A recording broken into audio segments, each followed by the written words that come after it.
Welcome to the Detroit Sports Room, your home for Detroit sports news and information. Now, here's Jim. Hello, everybody. Welcome to the Detroit Sports Room. And in the room today, we have Bill Roose, and he is authored 9 books, spent 10 seasons with the Detroit Red Wings as the first official beat writer from 2006 to 2016. Welcome to the room. Bill, how you doing today, bud? Great, Jim. Thanks for having me. Oh, a whole lot of fun. I remember all the old Red Wing stuff, and I can't wait to get into some of that with you. But I couldn't help but notice that you did a book on Desmond Howard as well. I did. That was a lot of fun. We ventured off and started our own publishing company and got with Desmond and did a book in 2011. It was released the night of the Notre Dame game. Oh, awesome. When they came back and won that game. That was a lot of fun. That was a lot of fun working with him. Oh, I bet. I mean, it's got to be incredible to be able to see what you've seen and be in the areas that you've been that a lot of us fans, we don't get to be, you know? I mean, we don't get to be in the spots that you've been. I know it's work, but it also could be fun as well. Well, that's the thing too, right? So social media, people would say, you know, I would tweet out or put on Facebook a picture from the press box before a game and say, this is the office tonight. Oh, I'm so jealous of you. I wish I was there. I'm thinking, yeah, but you'll be tucked in bed by 3:00 and I'll be on a flight to another city and won't get tucked in until about 5:30, 6 o'clock, and then back on the team bus at 10 o'clock to get to practice the next day. So there were a lot of hours, but it's a 10-year chapter in my life that I wouldn't trade for anything. It seems like people don't realize how difficult that is. It's glamorized because, you know, oh, wow, you get to see, you know, you've got to talk to Steve Yzerman, you've got to talk to Nicholas Lindstrom and all the big names from before. And, you know, as people that watch, we envy you, you know, for that type of thing, but we don't realize how much grind and how much work it actually is to do that.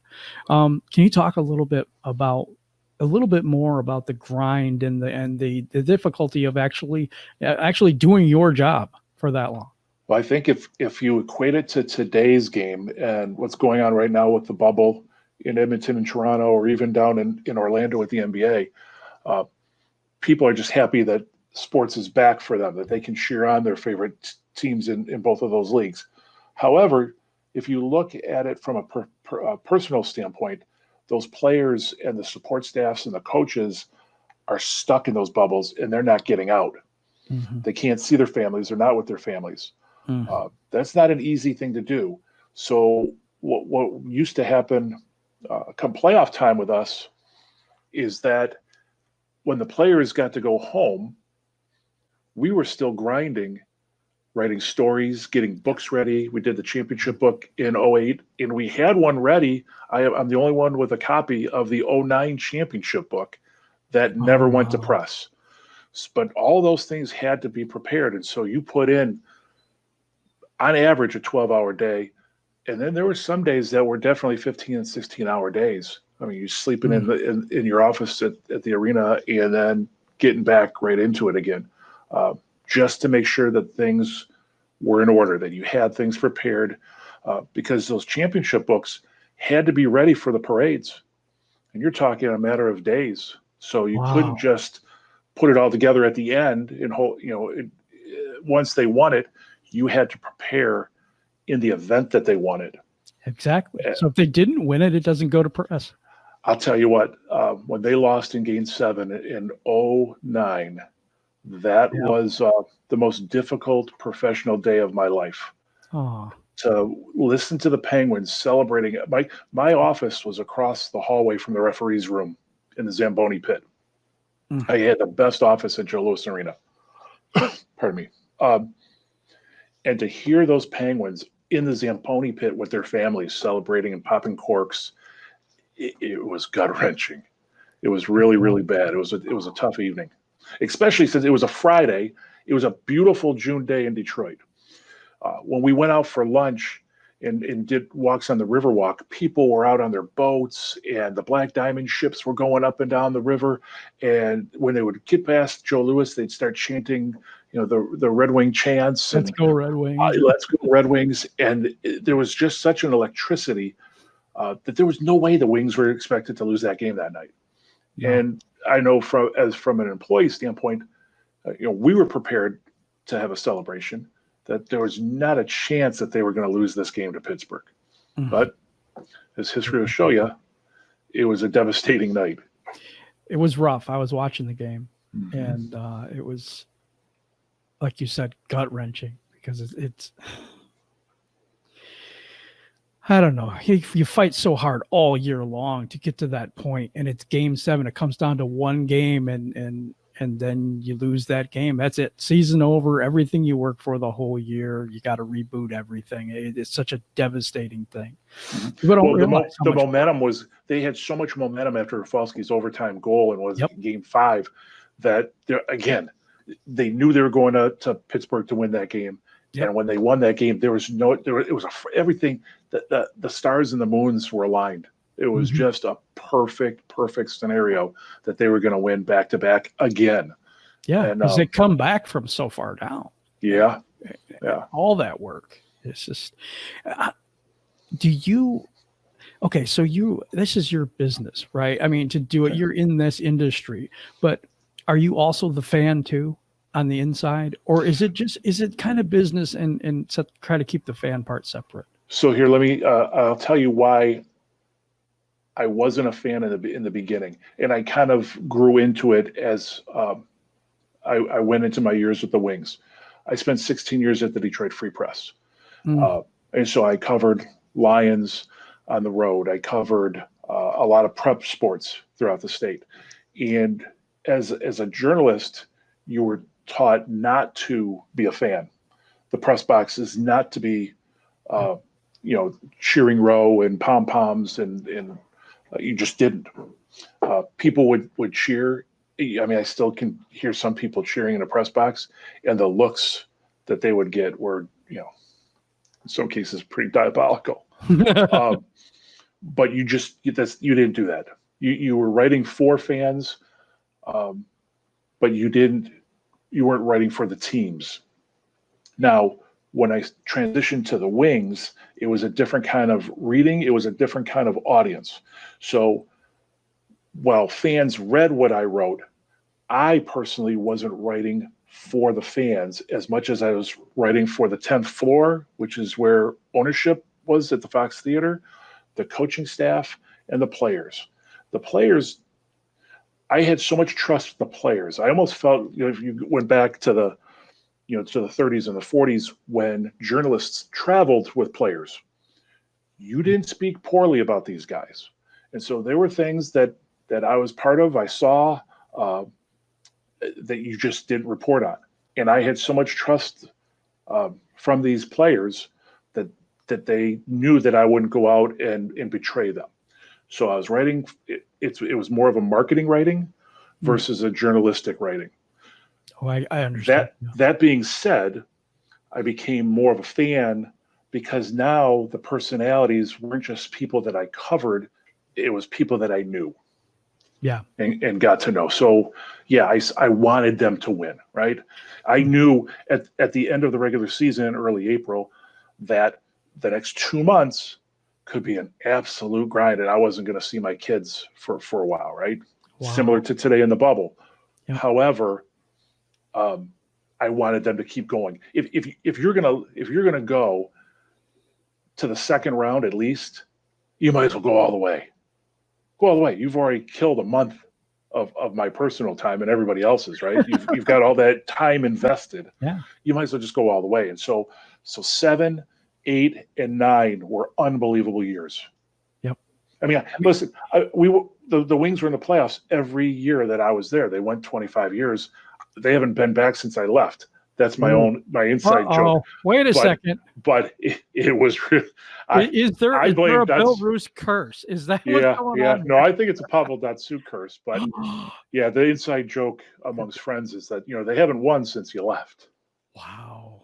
Oh man, that's actually really, really good. I mean, not good, but you talked about it's a good tie, Jim. It's a good tie. Yeah, it's not good though. No. Please lift the curse. No, I'm kidding. No, when you were talking about trust between the players and the difference in journalism back then than it is now, I think there's more. Today, I think it's more of there's less of the protection of the players and more kind of, I'm not talking about their personal life, but boy, they really go after people like Matt Patricia. If you talk to some people about him and about mannerisms and things like that, and how he treated the media and how they treated him right back and things like that, it seems like there's kind of Jim Caldwell the same way. And so we're talking Lions. I talk Lions quite a bit, so I liken a lot of that to those. Okay. But it just seems like it's changed over the years. Do you see that? Well, look at the Mike Babcock story, right? When they released him in Toronto, all of a sudden everybody just came after him. While we thought there were some issues, and he wasn't an easy man to get along with. Right. Not many driven ego. Let me back up. Every coach at every level has an ego. I've never met a man with a greater ego than him, other than, say, a Scotty Bowman. But Scotty has umpteen Stanley Cup championships.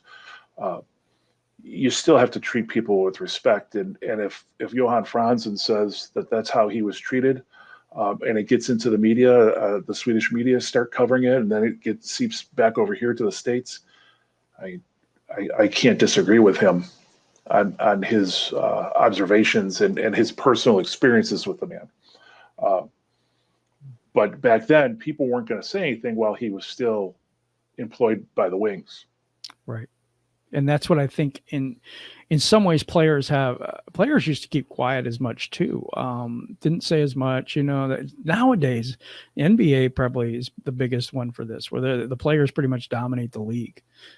I don't think it's as much in hockey because there is a code still in hockey, I think, whereas other sports, football, NFL, stuff like that, there's a lot more drama. There's a lot more of talking about, the coaches and the organizations when they leave and stuff like this. I love hockey for its tradition, for its brotherhood, if you want to call it that. Hockey players, in my experience, were some of the best athletes when it came to just being good human beings. Yep. Absolutely. So when you were covering them way back then, did you have favorite players? Did you have people that you wanted to talk to or liked to talk to more than others, or just people that interested you more? Yeah, that question would get asked a lot.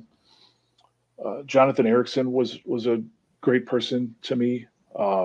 Jimmy Howard, Henrik Zetterberg, just great people. And Nick Lindstrom is exactly what people say. The perfect human, they call him. But he's in that sense, he's just a nice, down to earth guy, right? He handled all his own player contracts. He didn't have an agent, right? Wow. Because why would he think any different of management? That's just how Nick was. Nick was always accessible. There was never a player that I'm aware of that wasn't accessible. I'll take that back. There was one with one particular Free Press reporter, but other than that, they to me, they don't have axes to grind. That group of guys, just a phenomenal group. I mean, I couldn't wait for the season to start again, just to get back into the mix with those guys and see what they were going to do the next season. It was almost like going back to school, right?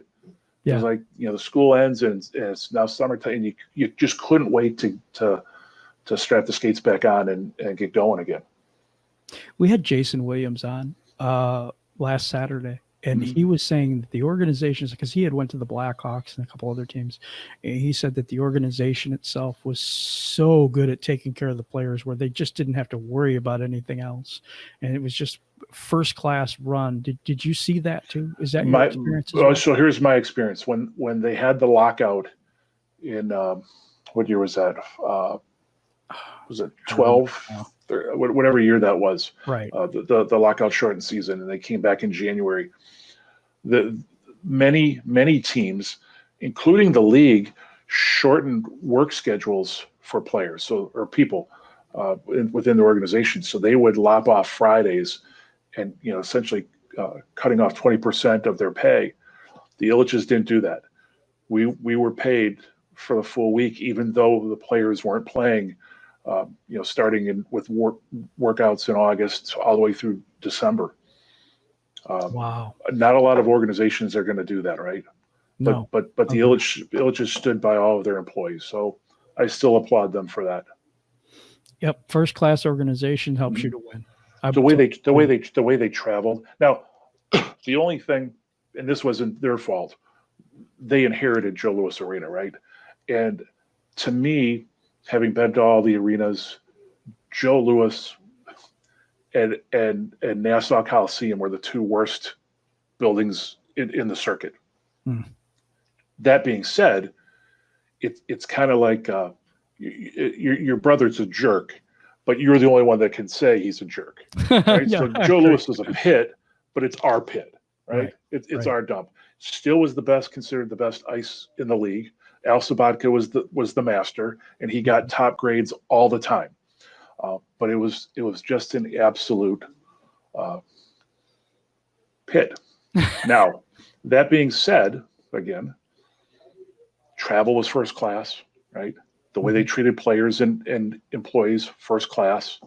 But the players, when there was something in the building, whether it was WWE, a concert was coming in to set up, the players had to dress and drive.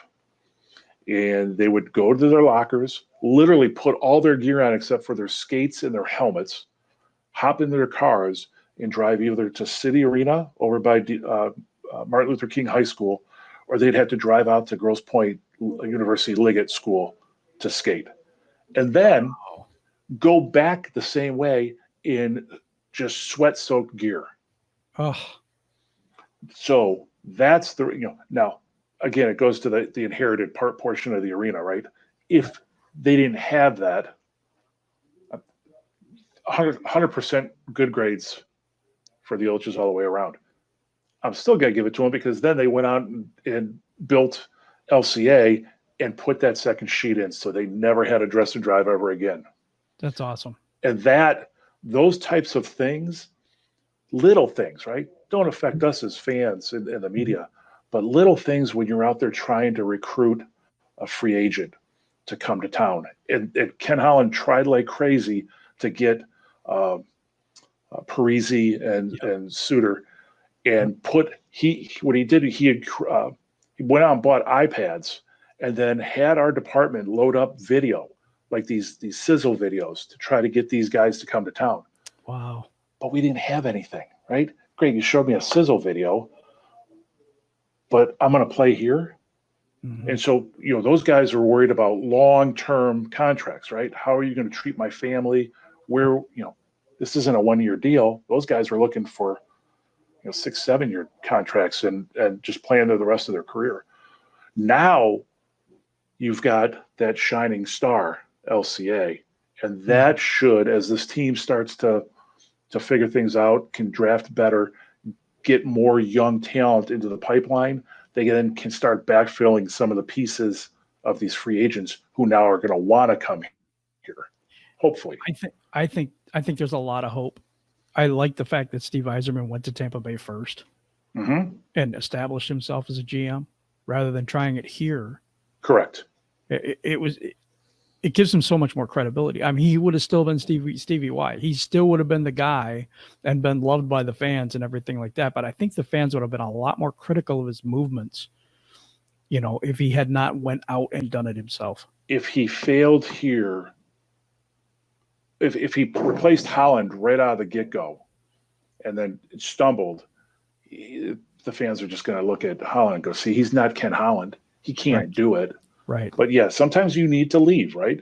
You have to leave the nest and find your own way and then come back. And yeah, I applaud him for that. That was a pretty good move. Takes a lot of courage to bet on yourself, go to a different team. Never done that before. I mean, he was under Nil and Kenny Holland. Mm-hmm. Both of those guys had a lot of influence on him. and then he goes to Tampa Bay. He does an excellent job with Tampa Bay. Tampa Bay was terrible what he got there. Mm-hmm. But he had some nice pieces, and then he ended up with a lot of high draft picks. Yeah. And the Wings certainly gave him a nice one with the goalie. True. But when he became president in 2006, he came in really, really green, right? He didn't know the business side of any of it. Right. And I remember him even coming into what was then called the new media department, and he wanted to know everything he could learn about the website. Colors, different RGBs and what fonts we were using and why. I mean, really? Steve Yzerman's just sitting right next to my desk and wants to know about what I do for the organization. But that's, again, kudos to him to wanting to learn every aspect of that organization or a organization, because he knew one day he wanted to be the big boss. And he is I feel like he pays so much, like you just said, he pays so much attention to detail, right Big down time. to every little thing. And I trust him 100%. Being where he's at, I think we're going to have a bright future. Is he going to make mistakes? Of course, he's human. Sure. I mean, you can't hit on every draft pick. That's impossible. No. I like Mort Seider. I think that was a pretty darn good pick, and I didn't have him on my radar at that particular pick. So I thought, wow, pretty good, pretty darn good. Watch the kid in Grand Rapids. He has so much poise for his age. He doesn't look like a rookie to me.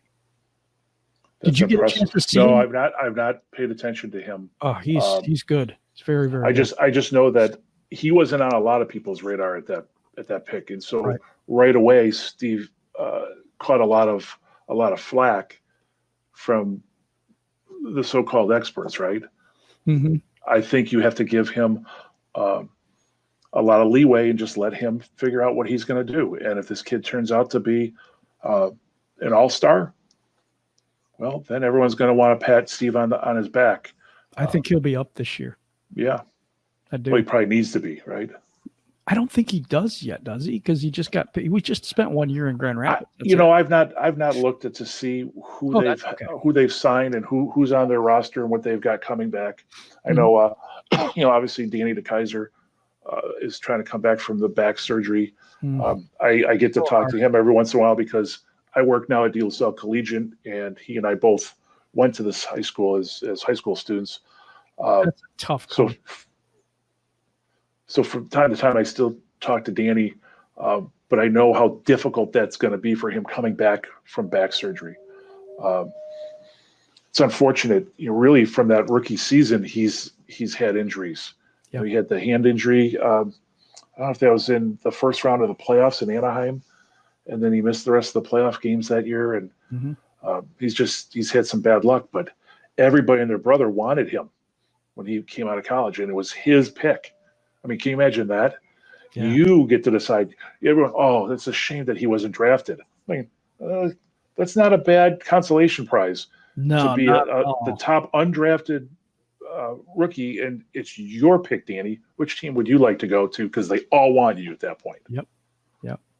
So, what do you see as I know you don't? I don't think you keep up on it as much right now. But what do you see as the differences between the organization back then and the organization sort of currently last few years?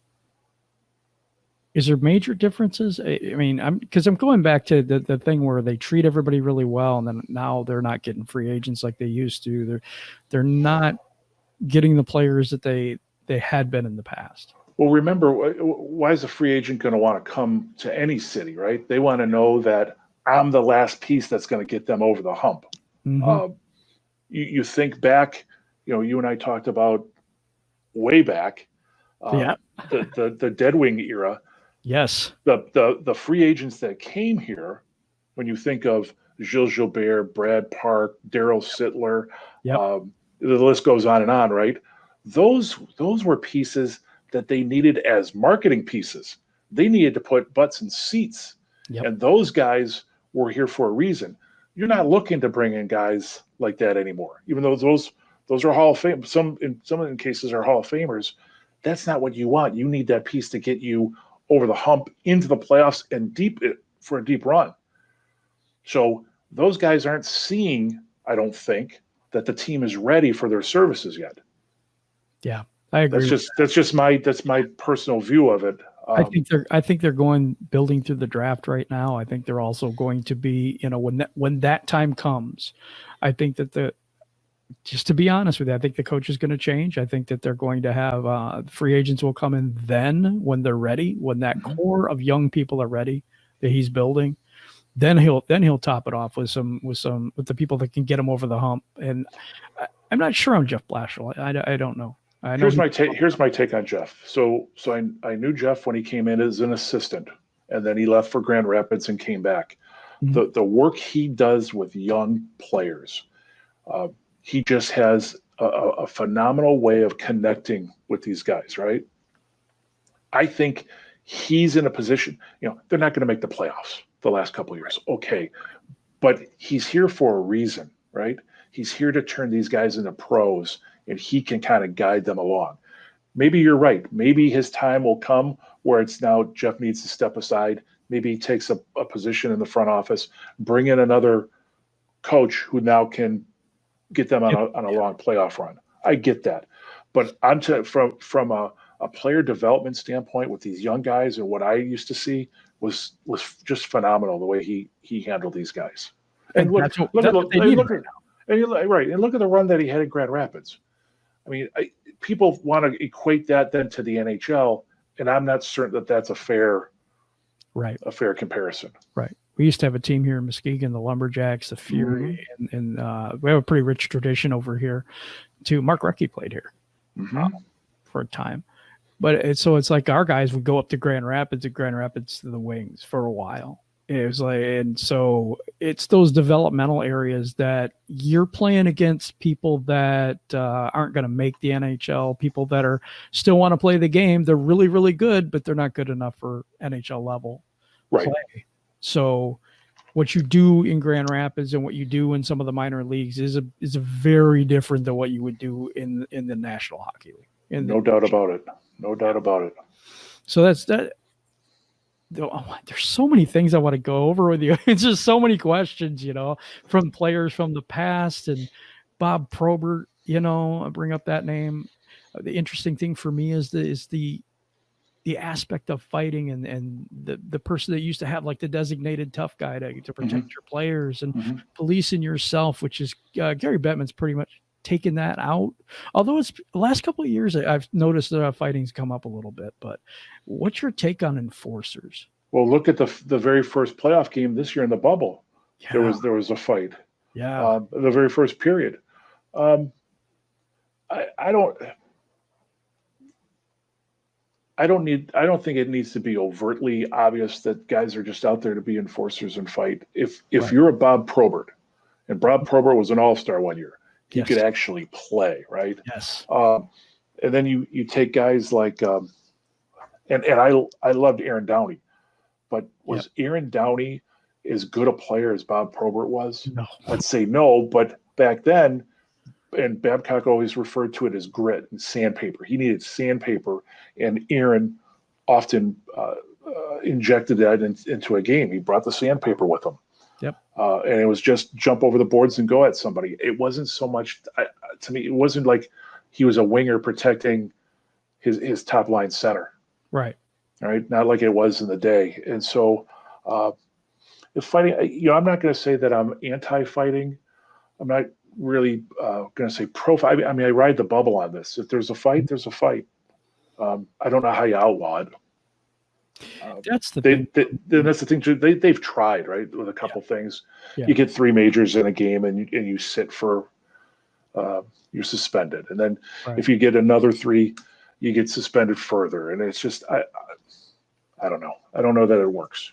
I don't like those kind of rules. But I mean, you don't have crazy people like we used to. I don't think either as much. I mean, well, think of the guys that Probert was fighting, right? Yeah. Like a Tony Twist, Ty Domi, Craig Cox, Troy Crowder. Some of these guys, where I wouldn't want to meet them in a dark alley. No way. But they definitely brought the them and their 5 friends, right? They just were ready to go. But it cut down the stick work. It cut down some of the stuff that was going on. Like they're out to injure your best player, right? No doubt about it.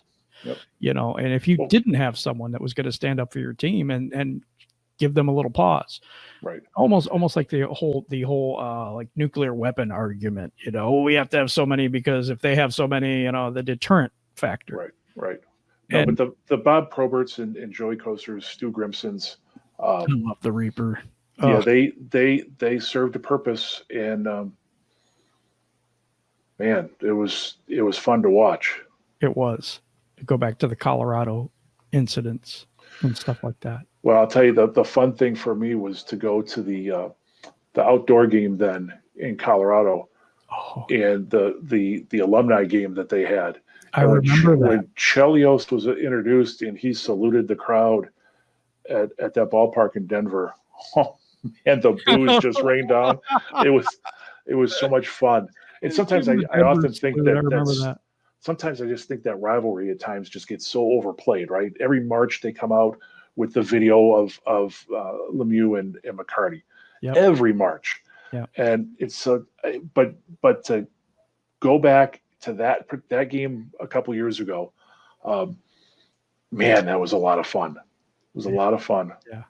Yeah, but there were so many dynamic personalities like Patrick Waugh and Claude Lemieux and Darren McCarty and, you know, even Osgood and Vernon at the time. Oh, yeah. Ozzy's quite a character too, you know. Oh yeah. It was just so much fun back in the day. I don't know if things have changed as much. When I watch things today, it's a little different for me. I see it as more skilled than it's ever been. Definitely. But definitely, guys are just so much bigger, faster, and with that comes more strength. Yeah. But they, and you would think there would be more fighting or more hitting because these guys are so much bigger, and you would think there's less ice space out there. But you don't see that. I don't see a ton of dirty hits and a lot of cheap stick work going on. Okay, you're still going to see it occasionally, but it's few and far between, I think. They're more professional maybe now, because hockey, let's face it, beer leagues and all this stuff that they used to be in and all the crazy stuff they used to do. I mean, I've seen we played Fort Wayne one time. They came up in the stands and started. Their trainer actually lifted the glass up so they could get into the crowd and fight at our stadium. You know? Yeah, that's nuts. I don't think you're going to see that anymore. No, he got suspended for life or something. He got kicked out of the league. The trainer did, and the coach did something too, where he's fighting our coach. It was crazy. The funny thing is, if you show kids today Slapshot, they're going to look at that and go, "That's fake." What are you talking about? Yeah, they will. No, guys, this actually happened back in the day. Yeah, it did. It did, and it was crazy. But I want to talk about different goaltenders that the Red Wings had, like Hasek, and one of my favorite goalies, and I don't know what happened to him in Detroit, but Curtis Joseph, Cujo, comes to Detroit, and for me, it was an absolute flop, but I was so excited to have him there. I loved him for a long period of time, comes to Detroit, and it just didn't work. Any ideas what happened there? No, but that's often what happens too, right? Guys think if I go here, the grass is going to be greener. I still remember having a conversation with Ken Holland about Jeff Petrie and Jakob Kindl. And at one point, this is before the season began, he had asked me, would I trade Kindl for Petrie? I said, absolutely. He goes, straight up? And I said, yeah, absolutely. And then he had a notebook like this, and he had all these stats listed for both guys. And he goes, look at the numbers on Petrie. Would you touch him? I would take a flyer on him, because I think if he came here and got a fresh new start in a town where he lives, maybe that changes. The numbers get thrown out the door. So when you ask about Cujo or anybody, maybe the grass wasn't as green. And I don't remember all the intricacies of what happened with him. I know. Wow. But that's my guess with any free agent or any player being traded to another team. there's so much pressure. There's so much pressure put on those guys, right? Yeah. You have to perform, and maybe some guys just don't. Yeah, we had so many people come here though from other teams. Like Chris Chelios came over from the Blackhawks, and you had even Mike Mcdowell for a year. I think he was only there for a year. He was just here 1 year, and he was injured. Was it before the Phoenix series? Oh yeah, because they were called Phoenix back then. Yep. And then he was ready to play, I believe, in that final game. And he would have had a milestone game. What was it? I forget what he finished with. Was it 1,900 games or something? Whatever his record was, he missed a milestone by one game. Wow. And he blames Babcock for not putting him in. Oh, does he? Oh, yeah. Oh, yeah. But there's good stories. Luke Robitaille, Robert Lang. You got all these people that came over and the entire 02 team was just stacked with free agents, right? The Red Wings were the New York Yankees of their time. Yes, George Steinbrenner. It was like they put Steinbrenner in the 10th floor at Little Caesars and just let him go to town and bring everybody. Now, I believe Holland will tell you he wasn't the one that pursued Dominic Hasek. It was Hasek's agent who called and said he wants to come. And the minute he's heard that, it was like, yeah, please bring him. Yep. And, I thought he did really well in Detroit. I loved him in Detroit. Oh, he did phenomenal. I think he was absolutely phenomenal. You could tell he kind of felt home here. Mm-hmm. That he wanted to be here. Yep. But back then, everybody wanted to be here. Well, this was the ideal destination, right? Yeah. And then it started to change when the salary cap comes in and the Wings are still trying to hang on to that playoff streak. And I'm telling you, that playoff streak meant an awful lot to ownership. It meant an awful lot. And so Ken was able to massage his salary cap and do whatever he had to do to keep that thing going.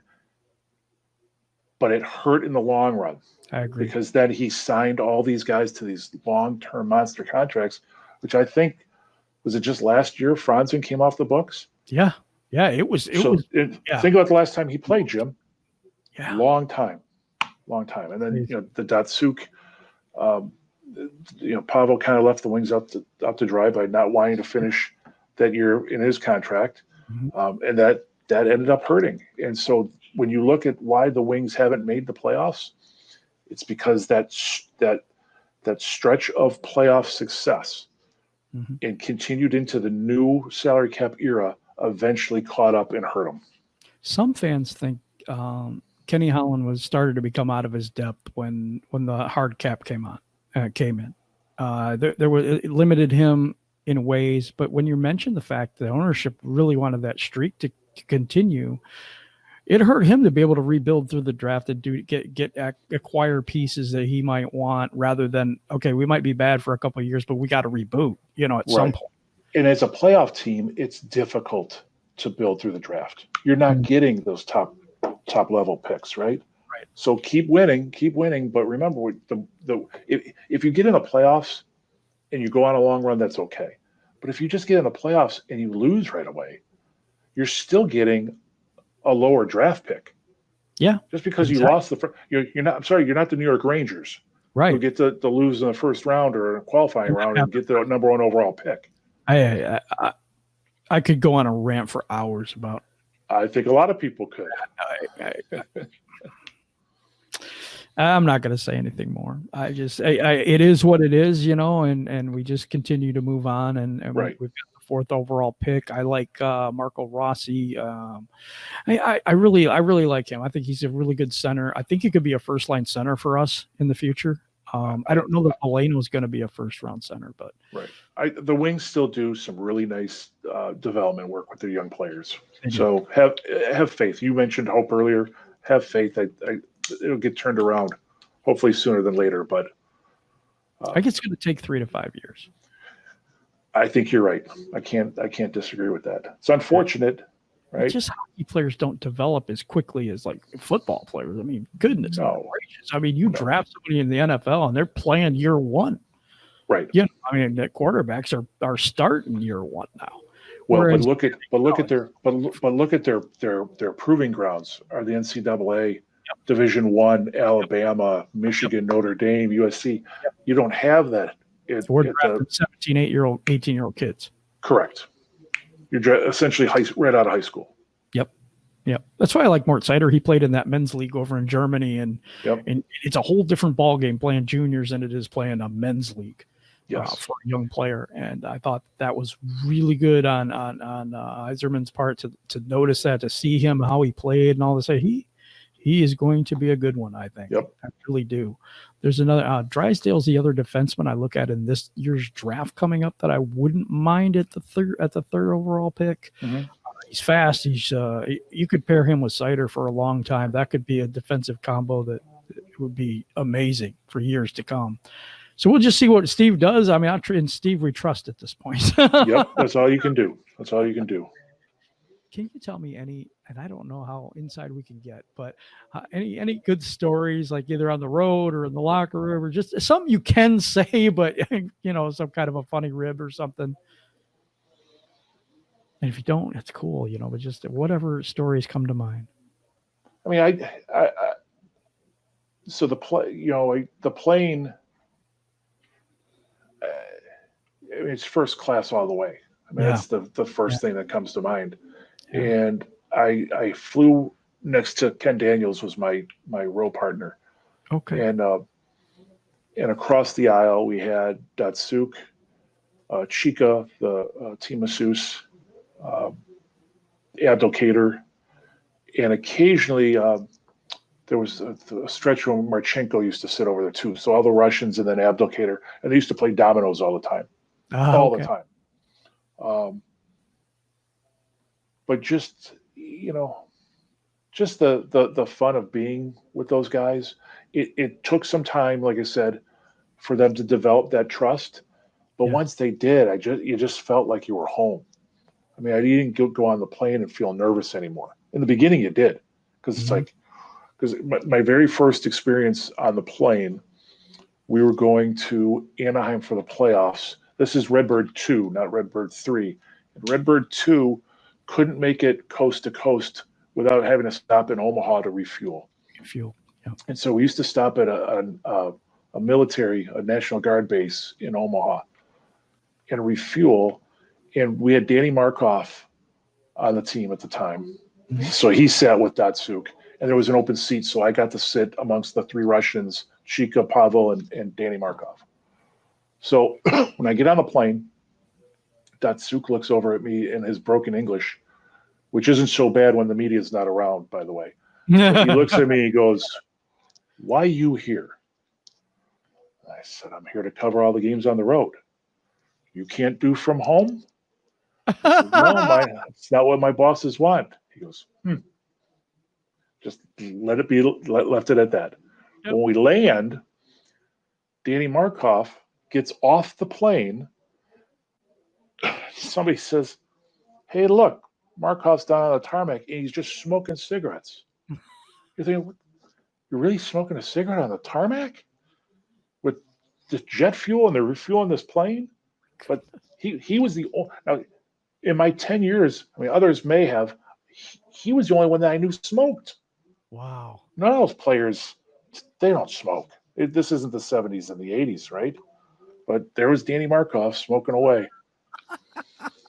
I mean, the stories. Not a care in the world. Didn't seem to have not a care. And here I'm like, so this is late in the season. I'm thinking, well, he must be doing this all year then. Right. And I'm startled by it. Yeah. But, what happens if something catches on fire? Whatever. Airplane movies. No. Okay. Yeah, but then so on the team buses, so you always had assigned seats, which would work perfectly during a pandemic, right? Everyone just has their own assigned seats and everything. But the bus also had its own assigned seats. And Pavel sat across the aisle from the bus driver in the fourth row. Well, early on, either I didn't remember that he sat in the fourth row, or I didn't think he was coming to a morning skate. And so I sat in his seat, and he comes up to me, he goes, just standing over me, looking at me. Mm-hmm. "Yeah?" He goes, "You're sitting in my seat." I go, "Oh, no, I'm not sitting in your seat." He goes, "You're sitting in my seat." And so I go to get up. He goes, no, you sit. I'll move back for you. Okay. Never sat in the fourth row seat ever again. Yeah, didn't need to catch the fury from Pavel again. No. God, he was amazing. Boy, he was amazing. All right. Yeah, my favorite line was when it was a playoff run, and Abdelkader, and maybe this is why he started flying with him. He ended up being on Pavel's line at one point, if you remember. Mm-hmm. And Pavel had the line about Abdelkader carries the piano, I play it. Oh, wow. And that kind of caught fire, and that seemed to be a theme that playoff run. And so when he would score or Abby would set him up, people would pull that line out again about Pavel playing the piano and Abby carrying it for him. And Abby's actually from here. He's from Muskegon, went to high school. My daughter did. Yeah, quarterback at Mona Shores. Yep, Mona Shores High School is where my daughter went as well, both of them. And they were there at similar points in time or something like that, whether he had just graduated or something. Well, I remember in 2014 when De La Salle and Mona Shores played in the state championship at Ford Field, those two had a friendly bet. They wouldn't say what it was, but the two alumni put a bet together, and they did something with state champs too. I think state champs went out and got the high school football jerseys of each of those guys, and they did an interview with state champs one weekend. So that was always a lot of fun. Yeah, good memories. I'll tell you what, and I don't know. We're creating new ones now. We're starting over with Steve Yzerman and a lot of the young guys and watching players develop. I think that's a lot of fun rather than seeing. I love to see the stars come, but I also like to see the development of our own players like Steve Yzerman and Zetterberg and Datsyuk and those guys that were home drafted, and come here and developed. Well, think of the guys that are in the front office right now. He's got Chris Draper is with him in the front office. You got Maltby is doing scouting for him. The little ball Haight is working with him.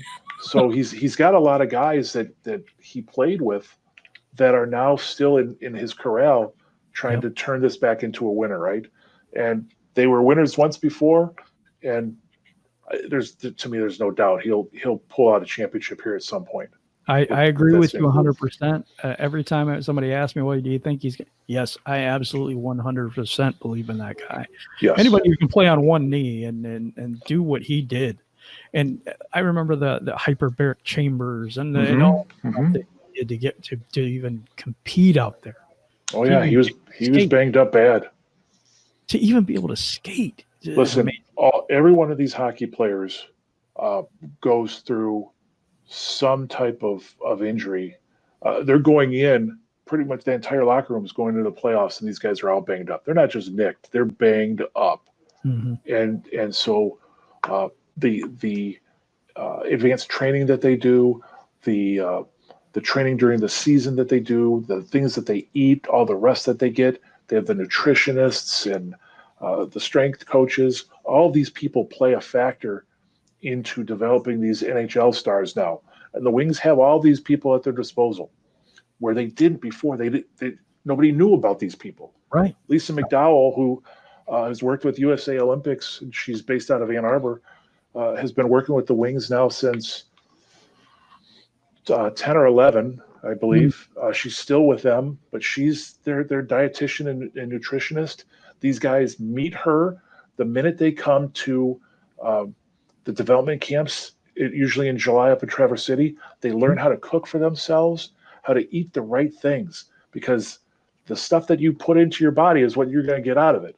Yep. And so if you better fuel the correct way if you expect to turn into a champion. And so to have those people at their disposal, and now they've got Mike Barwis and Barwis Methods out in Plymouth coming down to the arena all the time. Those people are phenomenal, absolutely phenomenal, the best of the best in terms of getting people bigger, faster, stronger. And I know many of the Wings, just recently my son had spent 2 months with Barwis, and Helm, Larkin and somebody else, there was a third guy, were there every day. And so these, they know they're not going to play, I think, from what I'm hearing, is December. Yeah, I think it's December from what I heard as well. Yeah, and so they have to be doing something. I mean, I can't believe they've been off this long when you start to think about it. I mean, it's a long time to be off and not doing something, but many of these guys are taking advantage of the things that the organization has put in front of them. So that's always a good sign to see too. But this organization, and I do compare a little bit. Right? So this organization compared to the Pistons and the Tigers, and then the not so much the Tigers because they were owned by the Ilitches, but right. The Lions, particularly, how they just can't get out of their own way. I just it's a thing where it starts to become where I don't care who goes there, they still ain't going to win. They've had so many amazing players play there, Barry Sanders, Calvin Johnson, all this stuff. But you look at the Red Wings organization, top to bottom, the best. Mm-hmm. We're building to be a champion. That's all we're doing. Yep. That's what we're doing. And you take care of your players. You don't get everybody mad at you on the way out, and stuff like that. That's how an organization needs to be run. I'm proud to be a Red Wings fan. I'm proud to,